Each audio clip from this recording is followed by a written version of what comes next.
Alam mo ba na ang isang tao ay nakaligtas sa lason, bala, pagkakauntog, at pagkalunod sa loob lamang ng isang gabi? Si Grigory Rasputin, ang kilalang Mad Monk ng Russia, ay naging target ng assassination noong Disyembre 30, 1916. Ang mga conspirator ay naglagay ng cyanide sa kanyang cake at wine, pero hindi siya namatay. Kaya binaril nila siya sa dibdib.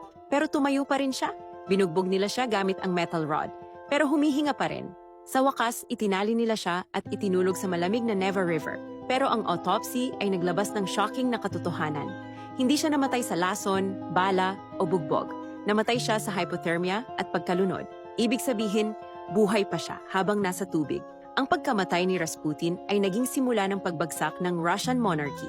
Sa loob ng 3 buwan, nagsimula na ang Russian Revolution, isang assassination na nagbago sa buong mundo.